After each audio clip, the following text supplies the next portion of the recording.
Very good afternoon, members of the media fraternity, fellow Zimbabweans, Africans. Welcome to our CCC routine press conference. We first want to salute the heroes and heroines that brought the liberation of our country, given that we're in the Liberation Month. We celebrate these men and women who fought for the right of our people to get land, the full utilization of the nation's wealth, for the benefit of the many and never the few. As our champion chief has already alluded persistently, that is not yet Uhuru. Zimbabwe is in a crisis 43 years after independence.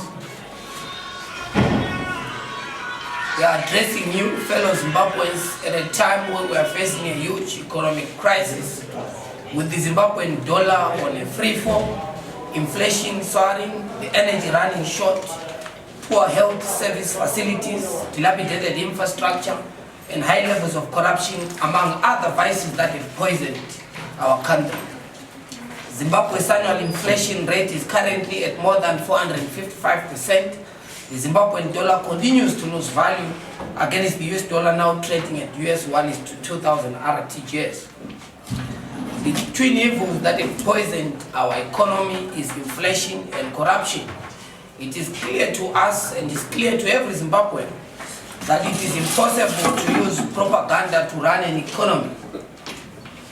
More than 50% of our people are living in abject poverty, millions suffering, and majority of our workers living below the poverty datum line and getting salaries that are extremely meager.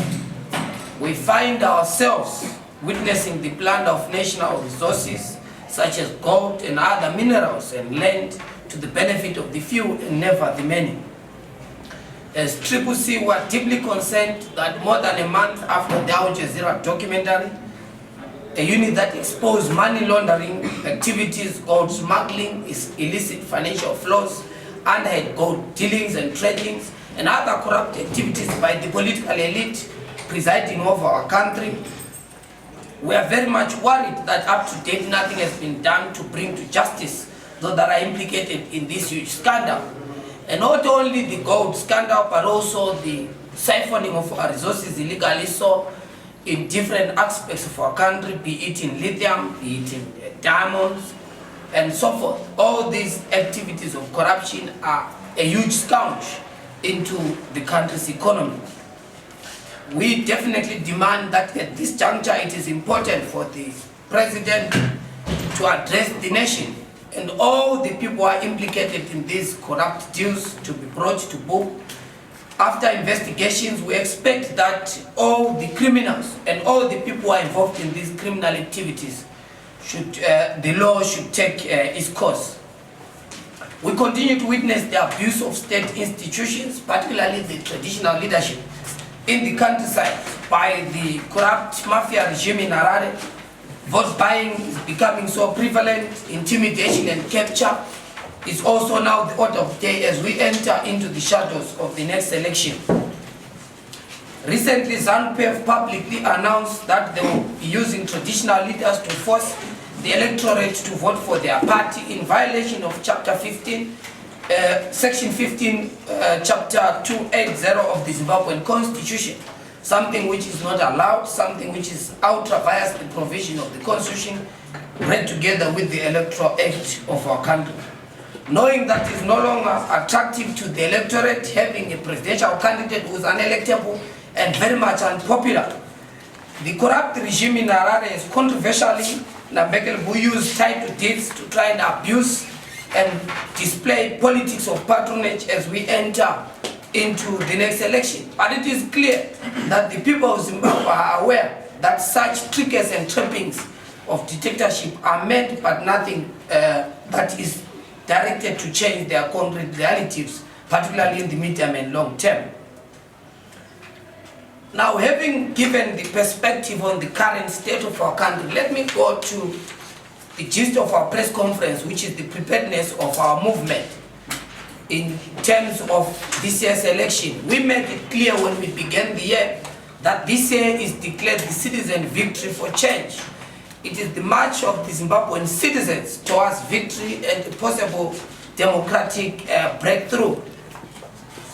The movement, the citizens' movement, has been preparing particularly for that march to victory, and the following 3 areas have been central in our program of action as we prepare for victory. First and foremost, we have been pushing the reform agenda, particularly through Parliament as a point of entry.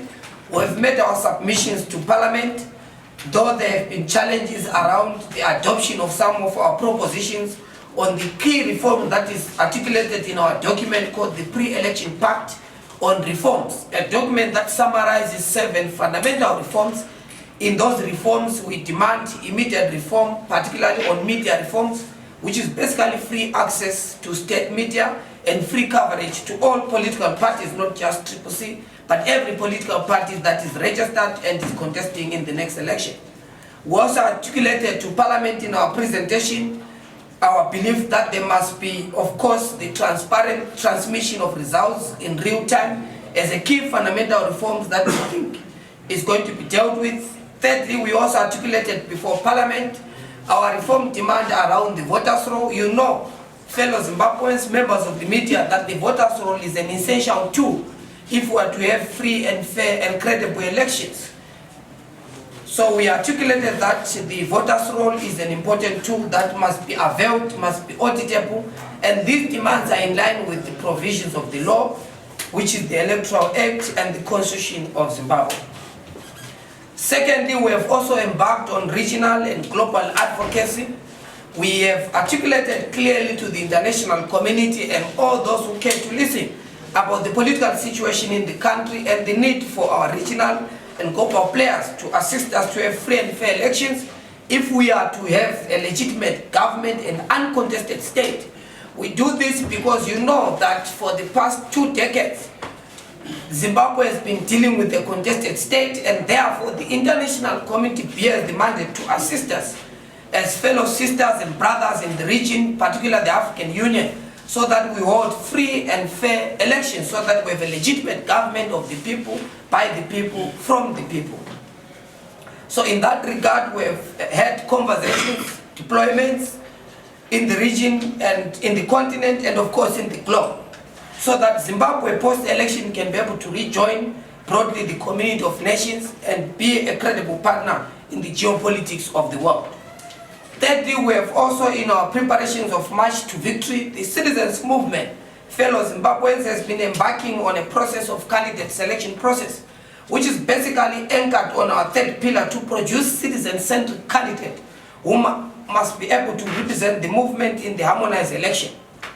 So let me go directly into the stages that we articulated. Firstly, we met as the Citizen National Assembly in the capital city to debate and discuss the process of candidate selection away from the historic events that were done to produce candidates. We have introduced a process, not an event, and this process has 4 stages as was articulated by an independent commission. The first stage is the nomination of candidates, which happened and was approved to be given a week. It happened across the entire country. We gave update on that.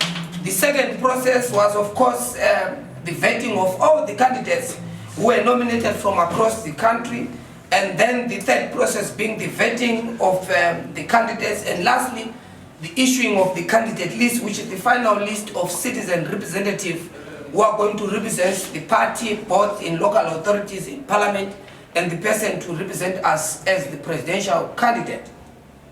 We are happy to make the world and citizens and all interested parties to be aware that we have completed our vetting process, and in a date to be announced in a few days to come, all the vetted candidates are going to be proceeding to our citizen caucus. And let me explain in brief what the citizen caucus will be all about. You know that part of our vetting process, we are looking at the credibility and the credentials of our candidate to represent the movement, and at the center of our credentials form, we're looking at one's political history, issues of corruption, which is intolerable to us. We're also looking at issues of criminal records, and of course cases of one's historical contribution to the movement and the community. It is in that respect that all the vetted candidates are going to be proceeding to present to the citizen caucuses across the entire part of the country what they intend to do to change the concrete lives of the ordinary people in their communities, but also more importantly to contribute to the agenda of developing our country. For Parliament, we are also looking at people's presentation around their legislative agenda to transform the legislative framework of our country, make laws for the benefit of the ordinary people, and advance a legislative agenda that protects the oppressed, who in our view are at the center of the national democratic project, which we are prosecuting at the current moment. The presidential candidate again was overwhelmingly nominated, as was confirmed by more than 36,000 forms that we received filled by different citizens from across the country in villages and townships to confirm without doubt that they prefer Advocate Nelson Chamisa to be our presidential candidate in the upcoming elections. Councillors again are going to be presenting their manifestos and propositions on how they intend to transform the lives of ordinary people in the communities and wards that they belong. The appeals committee has been set in motion, and this office opened on 24-hour basis for the purpose of those who might be appealing against them being vetted out or anyone with the queries, because we respect principles of natural justice, particularly the right to be heard and free trial for those who might feel disadvantaged or ill-treated in any levels of our four-stage process. It is in that respect that we are setting into motion our movement to ensure that post the candidate selection process, we focus on our next stages, which is the launch of our different political blueprints, and focus on the campaign message and focus on the key national questions that we intend to address come the set of the election. So after which we are going to announce to the citizen of this country post our caucus in terms of the successful candidate after the consensus. You are aware that there are some candidates that have been overwhelmingly nominated in different parts of the country to be members of parliament and councillors, and those will be confirmed after our caucuses, and of course they will also participate in the caucuses. Very interestingly, because some people from different sections of society, we are happy because it is reflective that this is an organic citizens movement, because in our nomination processes, in the vetting process, some of the vetted candidates are coming from the labor movement. We have other candidates coming from the student fraternity, former student leaders. We've got also former human rights defenders who are also been nominated. We've got war veterans.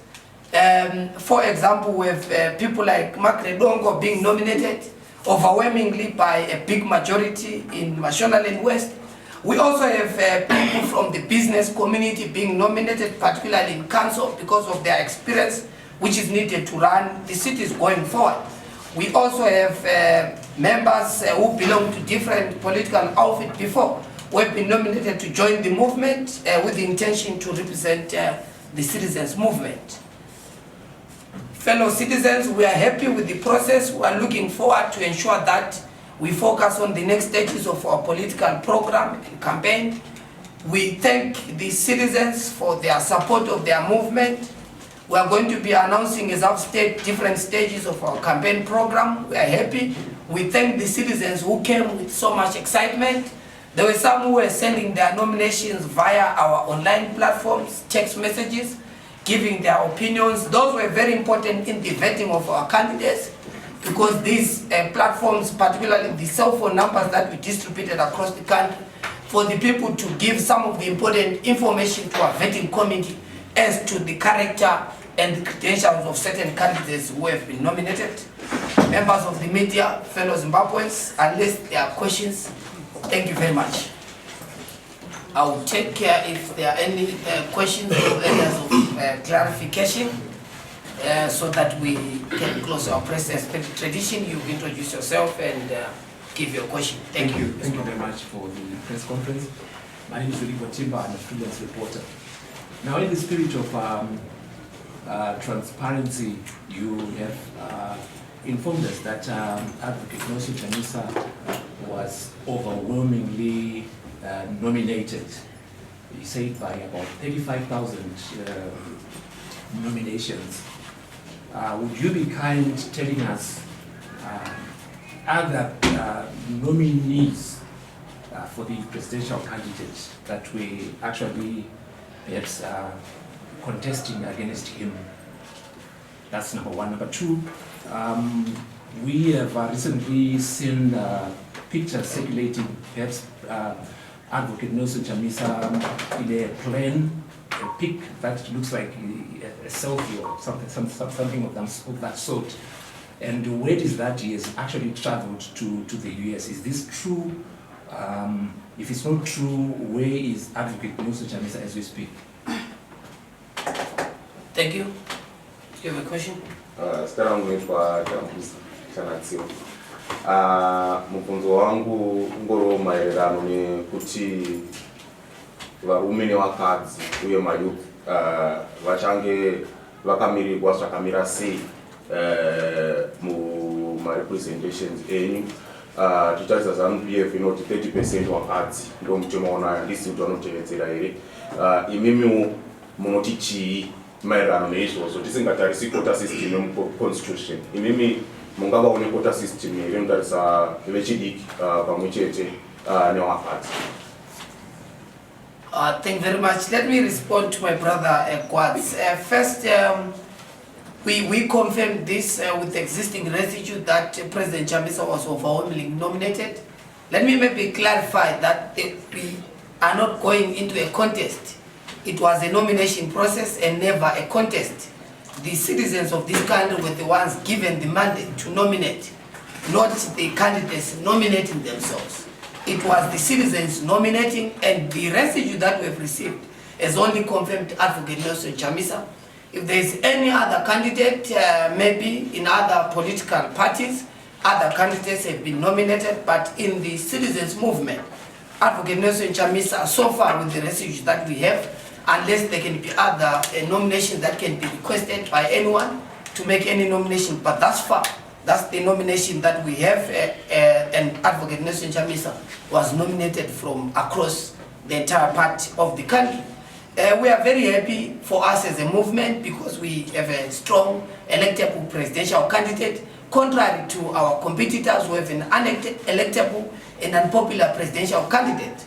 And that's why their intention in their little corners and fiefdoms was to try and smuggle any other candidate who's weaker. So as the citizens, as the people of Zimbabwe are happy that the citizens nominated a candidate who has a very greater chance of bringing the much needed democratic breakthrough. The question on President Chamisa's travel, look, I'm sure you are aware that the constitution of this country allows anyone to travel freely anywhere across the entire part of the country and the globe. But let me confirm that President Chamisa had a few meetings in the African continent and is back in the country. As I'm speaking to, he's actually having a meeting with our elections department in his office. And we have had briefing with the principal according to our procedures, and he's rightly in the country and is continuing with his political business in the country. The question, my brother, thank you very much about the question on youth and women. What we have done as a movement is to ensure that we provide a fair platform for everyone. Encourage young people, we encourage women, we encourage different vulnerable groups. We have seen how we have made sure that we've got also other people in the leeway of where the party is able to nominate and deploy people in council proportional representatives of different vulnerable groups. And it's not only the youth and women, we've also extended that to people living with disabilities, we've extended that to different people of culture so that we're able to have a leadership that is representative of all the sections of society. And we are very happy because if you look at the current nominations, a majority of them are women, majority of them are young people and people of different groups. And we are happy because submitting this process to ordinary people made it possible for different people, because traditionally, if you look at other political jurisdictions, when you do just an event to elect candidates, and in that event I talk about primary elections, the danger with that is that only those with fat pockets, only those who have proximity to certain people running the process are the ones who were able traditionally to come as candidate. But this process now allows even anyone who has worked with the community, because it's only the people who see the heart and mind of certain political deployees. That's why you see young people, irregardless of their economic status, being nominated by citizens to be represented in parliament and in council, and the party respects fundamentally, particularly these particular nominations that are coming from the people, for the people, by the people. So we have no doubt in our mind that when the commission announces the final list of the candidates, we are going to see a greater majority of young people. And this is very important because one of the revolutions that we are implementing as a citizens movement is to ensure that we deploy people who are capable into parliament. I think every Zimbabwean is exhausted about sleepists. Every Zimbabwean is exhausted about incompetent people failing to hold the executive account, irregardless of which political party occupies the executive. We need a parliament that is able to craft the law. We need a parliament that is competent. We need a parliament that is able to represent the conscious will of ordinary people. And therefore, young people are very essential in that particular democratic revolution. Women, of course, are very important because they occupy the greater population majority in our country, and their representation is very important to us. And we are happy that also members with disabilities, people of different color, people of different traditions, people of different historic belongings have been nominated. The labor movement bringing the necessary political oomph into our politics and a breath of fresh air. And of course, people with liberation credentials, so that we are not deviating from the central objectives of the liberation struggle as custodians and guiders and drivers of the liberation project to the transformation consensus which we are prosecuting under the capable leadership of African Nelson Chamisa. I think there was another question from Ru, and then her, and then maybe Londolos. Thank you. Good afternoon. My name is Ru Momcheji from the News Office. There is that paper that candidates are supposed to sign that said they should have allegiance to the Creator. What does that mean for a democracy that believes in freedom of religion? Secondly, you spoke about the people being tired of sleepists, people who do not hold the executive to account, but we also have the youth in parliament that are not really as vocal as the people would expect. Would we see changes as you announce the final list? Thank you. I think there was a... My name is Gracious Mati Open Party. I would like to find out if CCC has a certain way of assisting the candidates with the nomination fees, considering that the youth are usually incapacitated when it comes to funds. Thank you. Elian Tambi from 263. There are allegations of veiled imposition of candidates, nominations for certain individuals.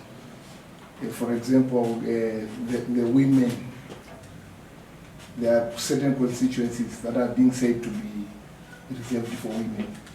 Are there any constituencies that are reserved for women? And if so, which are they? Thank you. I think there was another question from Londolos. Okay, my question is with regard to, you mentioned that there are some candidates that have been overwhelmingly nominated in some cases. And there are also places where there are still contestations.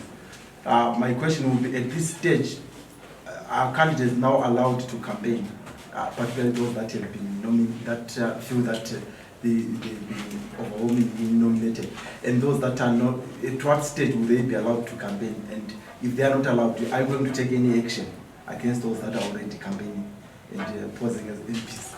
Thank you very much. Let me start with the question by Ru about young people. We very much focus on competence. We very much focus on one's credibility. We are very much focused on one's ability to lead with distinction and clarity and precision, as it were.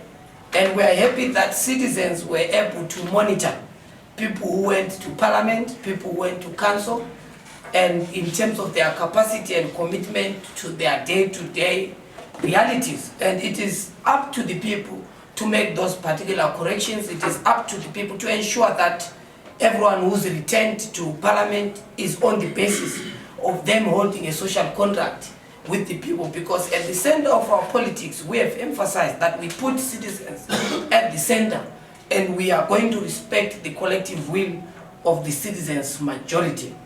The question on our nomination form, I think that we are very happy, and we received a lot of positive responses from the people who signed our form, because we focus mainly on 3 issues in our vetting form. Number 1, we focus on one's criminal records. That's why some people were demanded to produce fingerprints. The second element of our credentials was looking at one's academic history and credentials. The third element was looking at one's political history. The rest of the provisions were imported from the existing legal laws in our country, which is the Constitution, which is the Electoral Act, and other protocol manuals that exist that govern the politics of our country, such as one's gender, knowledge about their persuasions, and so forth. So all those are within the confines of what is in the Constitution, and our party is very much comfortable in the movement in terms of its rules and vetting process, and we have not received any challenge from the particular individuals who have been vetted, who know and understand. Let me make it very clear, for avoidance of doubt and confusion, that the misinterpretation deliberately so of our vetting template to try and make us people don't believe in freedom of conscience is wrong, because in our movement we solely believe and protect the freedoms of people, and part of that freedom is the freedom of conscience, is the freedom of people to belonging to any association of their choice.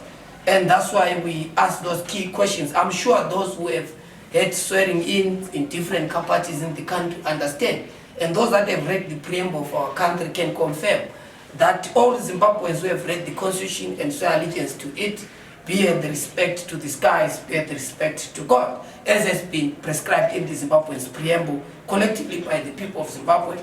We don't have a debate about people's proposition to have it amended. That is the people's choice and freedom, and we don't impose any particular values to people. But as a movement, we have our own beliefs and values associated with the constitution of this country and the collective beliefs of the greater majority of our people. Grace, a question about nomination fee. It is without doubt. We think that the nomination fee is exorbitant. We think that it must be revised so that leadership does not become commercialized, does not become a platform for those with riches, but it must be a platform for those with the ability to lead, for those with the connections with ordinary people. That is the essence of elections, and that is the essence of democracy.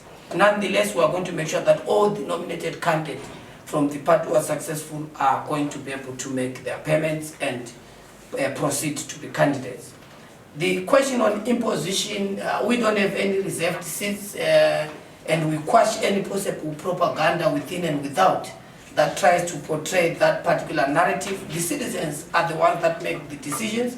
No one in the party within the rank and file of the movement has the ability to impose any candidate. We have made it very clear there are those who are tempted to think that they can import ZANU-PF's culture of trinkets and trappings and patronage as a basis. But if you look at our process, it exposes all possible chicanery, it exposes any attempt to deviate from the template, it exposes any attempt to try and manipulate our process for selfish gains. It produces at the end of the day authentic leadership that comes from the people, and I can confirm without doubt that not even any individual within the rank from top to bottom can be able to impose themselves upon the people.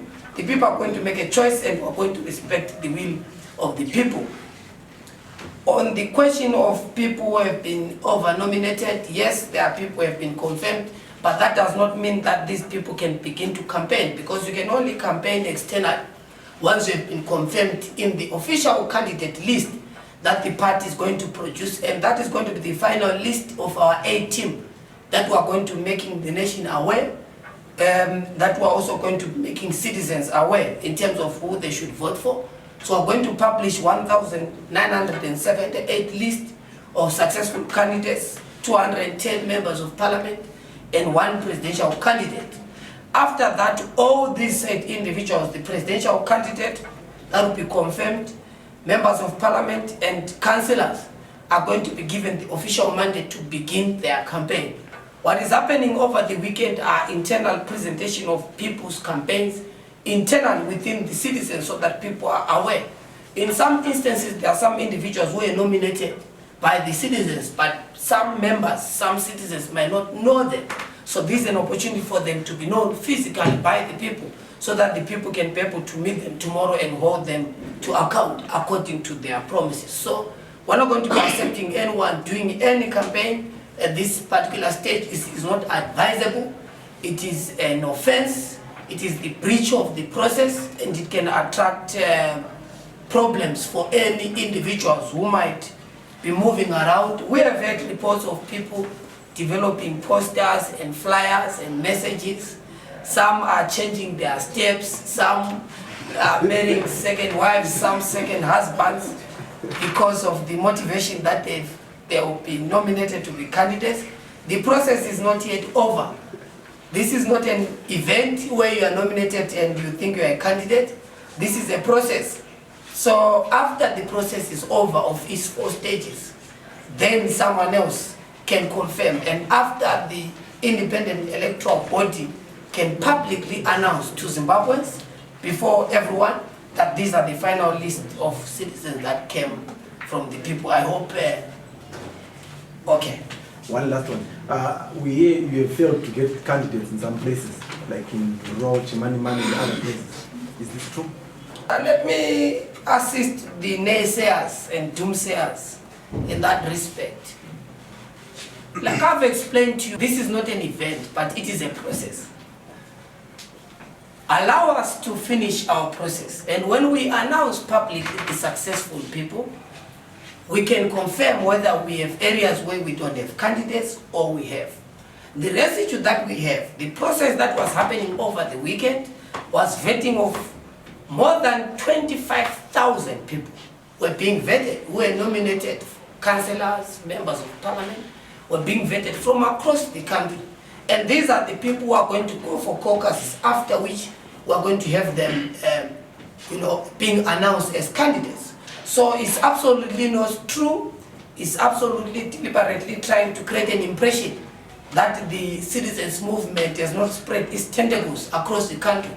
We are happy with the overwhelming subscription. We have even challenged for avoidance of doubt those who say in a specific area that give us just a single word so that we can, just for avoidance of confusion, empirically give you the number of candidates. You know that there was an example of Chimani.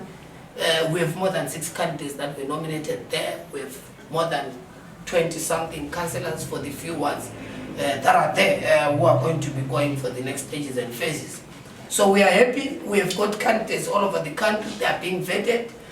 We are expecting that once the caucuses are over, we announce the candidates and prove beyond any doubt if there are any challenges in terms of candidates across the country. Yes, Leo. Okay, before I ask my question, probably ahead of Chikombezi, I had the people there were afraid to present their names as members of the Citizens Coalition for Change. And then my question would be, I heard you speak of the National Citizens Assembly, and I just wanted to know who comprises that assembly. Thank you very much. The question on, I think that is Mwenezi, not Chikombezi. And it's a question that is worrying us, but does not confirm that we don't have candidates, because we've had situations like in Zaka just a day ago, where one of our nominees, one of the candidates nominated to be an MP in Zaka, was abducted. One of our candidates was taken by the police. So we've had these cases of intimidation of our candidates. That is why, without doubt, for strategic reasons, we've decided to make sure that our list is not publicized, because there was an intention to deliberately try and go to other candidates, intimidate them from being candidates. We are aware of this. It happened before, where candidate gets intimidated and they are stopped from contesting under our movement. That's why, for the protection of our candidates, for the protection of our strategic processes, we're only going to announce at the final stages which is the candidate list. Only at that time we are going to give the final list. Before then, the list belongs to the commission and the relevant departments that have been given the responsibility to conduct our process. The other question about the National Assembly, of course, it is comprised of the different champions drawn from the 10 regions of our country, so that is the decision-making body mandated to make certain decisions of national importance for our movement. If there are any question? Yes, I think that will be the last question. Okay, and I don't go from the decision to Mudama Motichao. Sasa makaita mna 2018 mshuro mekunga msina kufara ni ma results. Vachaita seyo vanenge vasina kufara ne ma results e final list inenge ya unziwa ne committee. Thank you very much. That's a very important question, and it lies within how we have articulated the central thematic direction of our appeals committee. Our appeals committee is informed by the principles of natural justice, particularly the principle to hear every side. We have a strong respect of everyone who has been nominated, and the appeals committee was set particularly to hear individuals who might be removed, vetted out of the process, to appeal if they are not happy with the outcome and the decisions of the appeal committee, and be given reasons to why they might have been vetted out of the process, or some people who might go into the citizen caucuses and discover that there is overwhelming minority that supports their candidate. They might not be comfortable, think that maybe the people who nominated overwhelmingly another candidate are not sober or are not happy with their candidate. They've got the right to appeal to the appeals committee and get clarification to say you are not a candidate because of 1, 2, 3 reasons. That's why we requested to the National Assembly a week period after the completion of the citizen caucuses, that there must be a week so that if there are any complaints before we announce the final list of our candidates, everyone has got the right to be heard, and we are going to fundamentally respect that right. Thank you very much, members of the media, fellow Zimbabweans. Have a great day.